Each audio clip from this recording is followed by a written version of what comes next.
Hi there, welcome to another incredibly, really exciting edition of Cambridge Inside Out. My name is Robert Winters, and as you may note here, Judy's not with us this week, but we do have... Fran Cronin, candidate for Cambridge School Committee. Very nice to be here with you, Robert, tonight. It's just the two of us. That's right. Yeah, just the two of us. And all you wonderful people out there in the dock. All of you. Thank you. That's a line from Sunset Boulevard, by the way. wonderful old film. So I guess some people may know Fran is not only a candidate this year, but you also did serve one term on the school committee. I have served one term. I was really honored to be able to do that. I lost my second election by 33 votes, but I was also honored to serve on the school committee with then Mayor David Marr, who, because of our relationship and respect for one another, brought me in to work for him as his aide at City Hall while he serves his last term as counselor. So that's been really terrific. And it's also been great because I continue to do constituent service work. So it keeps me very engaged in the community. And as I've pointed out to Fran at least one occasion, when reading an order which was written like pure poetry, I said, "Who wrote that?" And she said, "I did." I did. So she's got a good way with words. Well, thank you for reading it.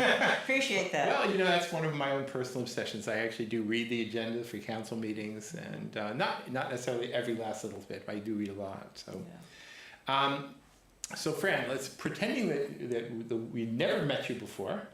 Why don't you tell us all a little bit about yourself, where you came from, and how you came to be a candidate for this? Okay. Well, like everyone who comes into to be of service in a city in an election season, we all have backstories. And just tell you a little bit about me. I'm an educator, an educational advocate. And I've been an educational leader in the city for the past 15 years. And I moved here almost 19 years ago now because I married into a Cambridge family.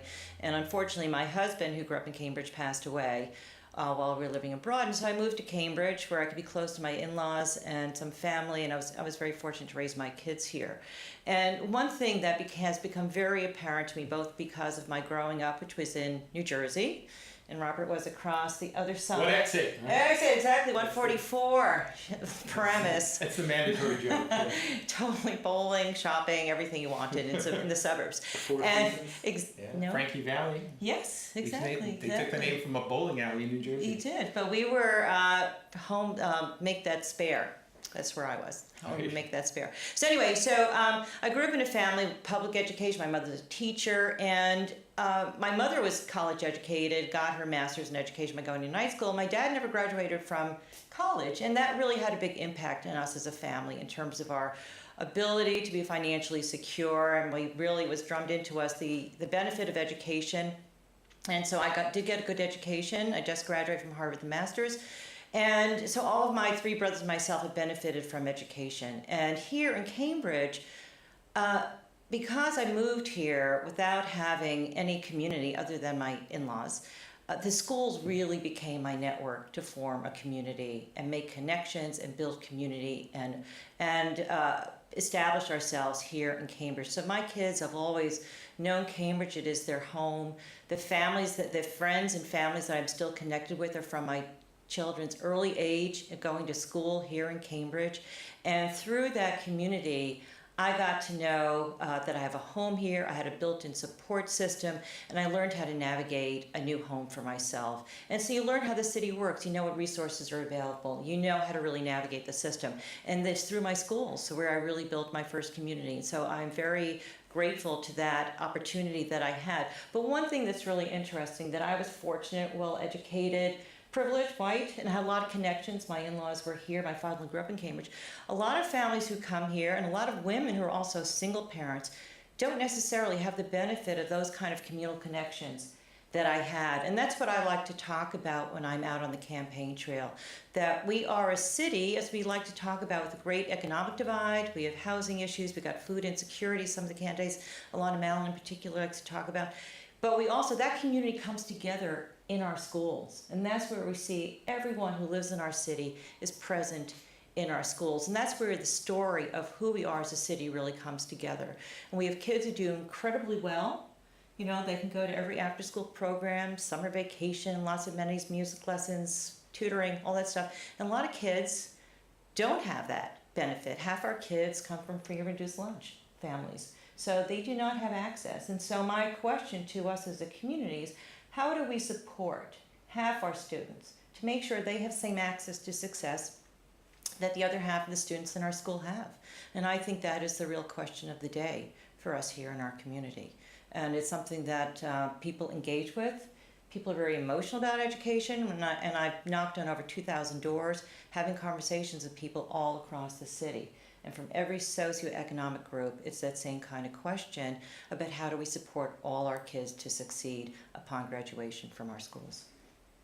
You know, there's within the last, I guess it was the previous term, not the current city council term, there was an initiative, I think it was spearheaded by councillors Benson and Mazin. They focused on STEM and STEAM, whatever. You know, and there seemed to be a big push toward all of that at the time. I don't know that, I know one person was hired to do sort of facilitation of some of these related things, but I don't know really what became of it afterwards. So is that still, is that sort of something still people are still kind of warmed about? I'm talking about it. I mean, in other words, a lot. Has STEM lost its steam? No, STEM has not lost its steam, and because we're in Cambridge, we have STEAM and not STEM. So if, for those who don't know, it's science, technology, engineering, art, and mathematics, and we're really talking about 21st century opportunity and jobs. And Dennis Benson and myself, we both ran together in 2013, and we both had similar language around the bridges to opportunity here in our city. And I think we have a lot of missed opportunity when we start talking about STEAM here in the city. We are surrounded by a Silicon City of the East. You know, we have Kendall Square and we have Harvard Square. We have fantastic institutions with the cutting edge of research and biotech and high tech. And yet we have not been able to cultivate that kind of connective tissue between those industries in our schools. And I think it's a real missed opportunity. We have RISTA, which is a place of great opportunity. We're supposed to have technical arts. And we really have not been able to, I think, really move that environment into what we consider 21st century career pathways, which is high-tech skills jobs. I don't know if you know who Joan Abrams is. She's a teacher at the high school. She's been able to get grants. She's really terrific. And so next year, for the first time, she is going to have a lab where students, a lucky 15, are going to be building large cell proteins, which are very marketable. And those students, we have an articulation agreement with Quincy Community College, and those students are going to go to Quincy, get a certificate, 2-year, 1-year, 2-year program, and then can return to Cambridge and get a high skills tech job with a good living wage that they can support themselves and a family. So there is opportunity, but we haven't really been able to capture that. And that's why I've been talking about what I call partnership in STEAM education, where we really can kind of capture that opportunity, have good dialogue and communication between the business community and our schools. You know, it seems to me those are probably the two toughest things to tackle these days.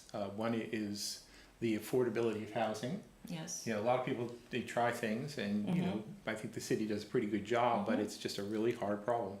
The other one is building those bridges between kids, especially kids who are born and raised here, and some of the jobs that are out there. I remember actually back 20 years ago when they were first sort of trying to reinvent Kendall Square. Gosh, it's more than 20 years ago actually. I think it's in the 80s, it's almost 30 years ago. No, I'm thinking about who was head of the community development department at the time. Before my time. Well, at the time it was, they used to say biotech, that was the phrase. Right. And a lot of what they envisioned were sort of tech jobs, but jobs that were really kind of more sort of background jobs as opposed to sort of the main high-paying jobs that you actually are what's there today. You know, I mean, that's always going to be the danger, I suppose, is, you know, you get people jobs there, but they're basically just, you know, as we say, they're cleaning the lab equipment or whatever. So the hard part is, of course, getting them mainstreamed into the good jobs. That is hard, but, you know, just think of any large corporation, they also need communications people, community relations people, they need finance people. So those same kinds of jobs that support any corporation exist here. And I have talked to a number of people who are employed, and they agree that there's a deficit of Cambridge residents and Cambridge people that they're able to employ. We have 110,000 jobs in this city. That's more than the number of people living here, but a lot of those jobs do not go to Cambridge people. So I think there's a real opportunity.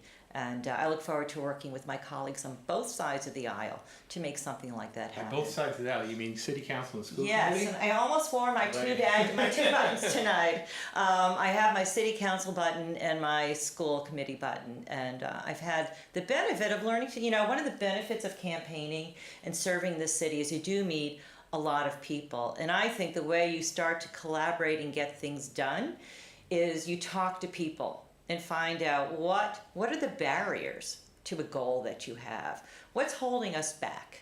We know we have tons of data. There's no shortage of data. Like James Baldwin said, we don't need data, we need action. So we have tons of data. So how do we move that needle from the data that we have into an action plan?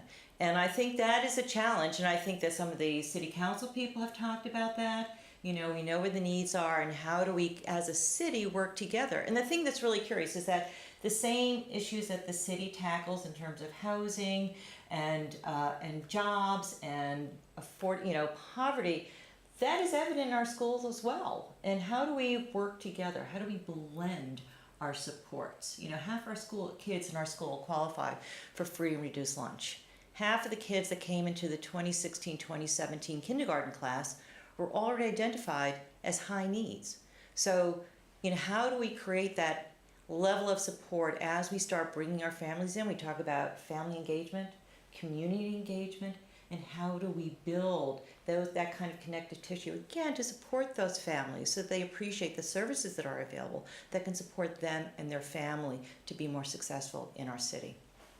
I used to naively think that there was like the school side, and then there was like the city side, and never the twain shall meet, right? The only interconnection was the mayor, who served on both bodies, right? That's true. That theoretically or symbolically, that's true. Right. I think there seems to be a lot more communication between the two bodies in the last few years, though I think maybe, 4 years ago, there was some friction. Yes. I think there was some withholding of budgets or threats to withhold budgets. There are some people who like to do that. Right. Yeah. But we do have some sort of crossover programs. I think the Department of Human Services programs is actually ones who manages the community schools, which use the actual buildings for the schools.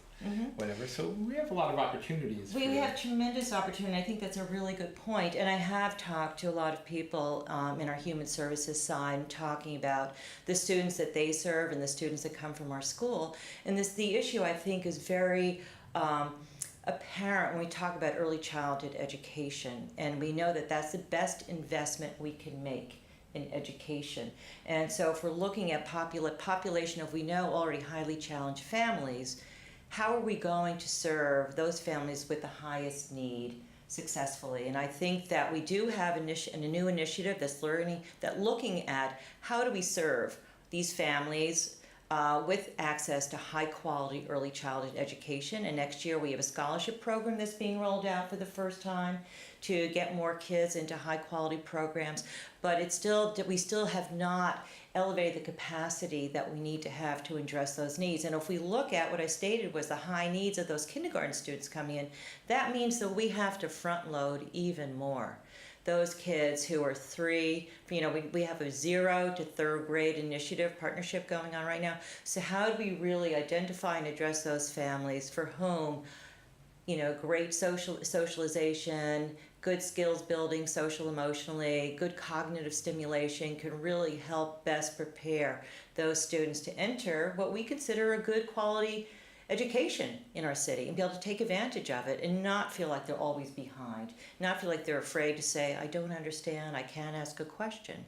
And we really have to make sure we can prepare as many students as possible to enter our school system ready and able to learn. I used to think that I've been hearing the phrase early childhood education for some years, from the presidential level on down, right? I don't think I really fully appreciated it until we have a daycare on my block I live on Broadway. There's a daycare facility, then there's 2 little Montessori schools for very, very young children, like preschools. I know. And it's great to watch, but what has become very abundantly clear to me is how a lot of the kids who have access to that because their parents can either afford it or find a way to do it, or they just honestly just to have the wherewithal to seek it out as opposed to the financial resources. You may actually have a situation then by the time a kid goes to how old's a kid when they go to kindergarten? Like 5? By the time they're 5 years old, you've got these other kids who've all been basically all socialized and getting some sort of pre-education. So the achievement gap or the education gap, the opportunity gap has already begun at age 5. Robert, that is exactly the point. Yes. It is totally true. I mean, you can walk down the streets, and I love to overhear families talking with their kids, and sometimes you hear the parents talking about, fairly sophisticated science concepts. We've got a lot of scientists in this town, and families that talk to their kids. We have the eclipse coming up. People are talking about it, and I'll just do a plug for our libraries right now, that on Eclipse Day is August 21st, and every single one of our libraries are going to have viewing glasses and a little tutorial about what the eclipse is about, and its peak time is going to be 2:46. But the span is 1:40. What's the date of that? That's It's I don't know the day of the week. It is August 21st. I think it might be a Tuesday. Yeah. So anyway, in all our libraries, the branches, the main library. So if you're interested in viewing, go get your protective glasses and go out and check out, an eclipse. It doesn't happen all the time. So it's really exciting. And, libraries are a great partner in our city for those kinds of resources. And then go see the movie Dolores Claiborne, which actually has a total solar eclipse as a featured moment in the film. Oh, really? With Kathy Bates. Wonderful film. Oh, I love Kathy Scary Bates. film. Scary. I know. Kathy Bates is scary. It's when the wolf comes out, the howling wolf, or something. No, it's weirder. It's weirder. Yeah, Okay. definitely, All right. definitely. So, but anyway, I think you raise a really good point, and I think that the city is coming alive to that kind of conversation about how do we use our resources. And right now, we're pretty siloed. And resources, I call them precious resources. We have got a lot of money, but our resources are precious. And how do we really use the resource both in terms of human capital and financial capital? How do we really use that well to support our kids and our families for the greatest good? Actually, do you have any sense of the structure in which early childhood education might, or I'm sure there's already initiatives sort of looking forward to making something like that, but how does it happen? Where is it housed? Do they do it? I remember there was somebody was saying how we should use the Foundry for this, and somebody pointed out, well, so everybody from North Cambridge is going to send their kids down to the Foundry in East Cambridge for that? It didn't make any sense, right? And if you pay attention to any of the new build-outs out in Alewife or Alston, it's always, a school or an early childhood center, and I agree with you that, you don't want to start busing kids all over the city. But in the basic idea that you sort of have like a piece of some of the existing school buildings, or are we talking new facilities? I don't think I can address that, but I would say that one of the challenges is space. Right now, even though we're building, we already tight for space. I hear that a lot when you talk to people about, let's just expand, let's just have early childhood education everywhere in all our schools. And there seems to be that there is limited space to kind of have that immediate expansion. I think that what the task force is doing, the partnership, the 0 to 3rd grade partnership is doing next year is they're offering scholarships to high quality early childhood programs that have capacity. So they're doing 15 or 20 scholarships next year, which is great. And obviously we want our kids to have access to high quality programs, but we have waiting lists of several hundred kids. And so what are we going to do? So, and I've not had this conversation, so this is me just saying, trying to think outside the box of where there might be some opportunity. I've been told that Harvard has a number of early childhood programs that are not to full capacity. We know that those were, so maybe there's some opportunity there. I'll throw out an idea. Yeah. There are actually a lot of church buildings in Cambridge which are congregation poor, dwindling congregations. Buildings could use a little help, but they have a lot of good space. Yeah, they do. So there might be a partnership there. Well, I'm about partnership. I like partnership, so I'm always eager to engage those kinds of conversations around partnerships. And they're safe places. Obviously, we want our kids to feel safe. We have to abide by, there are very strict guidelines for how many teachers you have per the number of students, starting at 2.9, and it changes as kids get older. But there are a lot of strict guidelines to make sure our kids are safe, and I think that we can have a large influence on the quality of the programming that we participate in. So, look forward to that. I got to ask you at least one political question. Ooh. Okay? Okay. All right, so now there are 12 candidates running for school committee this year. Officially. Officially. Well, actually, tomorrow is August 18th, and August 16th, which is the deadline for withdrawal. But I don't think anybody's withdrawing from the school committee race. So I've not heard I anything. think we can go with the 12. all Okay. right? A dozen. It doesn't. That's right. Now there are 5 incumbents Yes. plus you, Yes. and additional candidates. I think how many women are running for school committee? There are 4 incumbent women running for school committee, and I'm the only woman in the non-incumbent field. Right. Now, this is just a pure political question, Yes. but are there particular constituencies, particular parts of the city, people who you think are a pretty good match for you and your candidacy? In addition to the fact that, of course, everybody should vote for Fran #1, right? That's a given, right? However, we're nonpartisan. We are all run at large. So Right. the city is my constituency, but there are different parts. Politically speaking, there are areas where candidates are no longer running, which I think that the areas that which really are in need of representation, which I think I speak to a lot of the issues that some of these candidates who are no longer running that might be available, because I talk about social and emotional supports, families. We have tremendous diversity in our schools, so how do we really engage emotionally, relationally with these students? They feel valued. They feel like they are appreciated for who they are and what kinds of intelligence they bring to school. And school is risky business. If you don't have confidence, you're not going to raise your hand and say, I don't understand that, or I have a question, or can you please explain that again? see, this is something I know about because I teach for a living. Exactly. And I've been a kid and I've taught. So, and I know, I've seen kids cry in school, and it breaks your heart for a student not be able to say, can you help me? It is heartbreaking.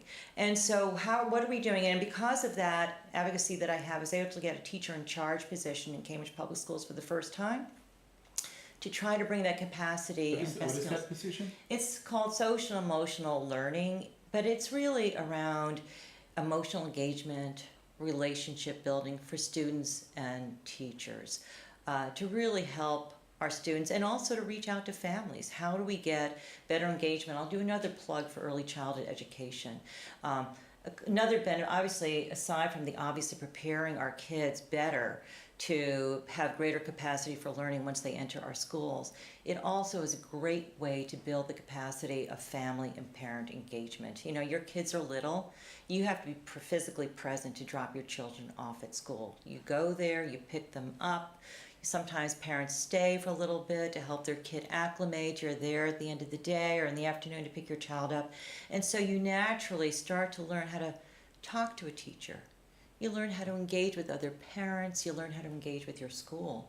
And so it builds that habit or that capacity of engagement, which we feel is so critical, especially as kids get older. You need that parent involved. And the other plug I'll make is that a lot of kids who do need access to high quality early childhood education come from families such as mine where you don't have 2 parents at home. You just have one. And so if you have to worry all the time about where your kid is going, whether or not it's a safe place or a good place or a place that you can afford today but you can't afford tomorrow, you as a single parent may not be able to have a stable, steady job. And that impacts your family as well. So I think, just another plug, there's just tremendous benefit to early childhood education. And I think the engagement piece is really huge to be able to talk about your child, the kind of learner that they are, and to really keep on increasing that kind of comfort of being in school. All right, I got one question about innovation agenda, which was sort of a big term a few years back when they were kicking it off with the whole middle school program. But we've now built one whole middle school, hybrid middle school. Four in middle school. No, they're all. I'm talking about the new building construction. Oh, yes. But we've established the new structure. Yeah. But I remember when that restructuring was happening, there was some discussion about the mathematics part of things, and there was some question about differentiated, instructed versus leveling or whatever. Now I haven't heard anything about it lately. So is it fair to say that that's kind of worked itself out? No. I would say you haven't heard that much about it because it remains a mixed bag. the results. The expectation, which is a great expectation, that we will have everyone in 8th grade graduating successfully from Algebra 1. That is a challenge, and we know that in middle school in particular, you have kids that are at different developmental levels. Kids come to math at different, come to understand it different ways, depends upon their experience in the lower grades, and their comfort with math. Again, I'm going to always refer back to early grades because that's where the foundation of your learning is. If you felt comfortable about math in grades K through 5, you're going to feel more comfortable about math 6 through 8 and 9 through 12. If you felt like, I didn't get it, you're not going to get it, and your teacher says, I don't think you can do accelerated math, then that's how you're going to self-identify. And so I do worry about accelerated math and tracking kids, especially in middle school. Kids are starting to self-identify, like, who am I? Who am I as a person, as a friend, as a learner? And I think that while we're trying to teach good academic skills, study skills, I think it's really an important time to teach that kind of emotional resiliency so you can do things that you feel more challenged about. I mean, I had a son who always felt like he was terrible at math. He couldn't do math. Send him to my class. Exactly, I would love to. And it was just, it was in his head. He was a capable kid, but he just felt like he couldn't do it. And so how do we support our kids to feel like they can be challenged by math and there's someone there who can support them and make sure they understand it? All right. So we got about 40 seconds left. Oh dear. So now is your great opportunity to tell everybody why they should give your #1 vote to Fran Cronin. As you can tell, I'm very passionate about education, and I've been working on educational issues in the city for a long time, since my kids have been in school. I've been an educator, I'm a trained teacher, I've taught kids from ESL to after school, special needs, gen ed, and I'm a certified Orton Gillingham reading specialist. I've also been 4 years on the Parent Advisory Council for Children with Special Needs. And I've always advocated to make sure that we can graduate the most number of students to great success upon graduation. And give me your #1 vote, and please look for me All at my right. website, francronin.com. See ya. Thank you.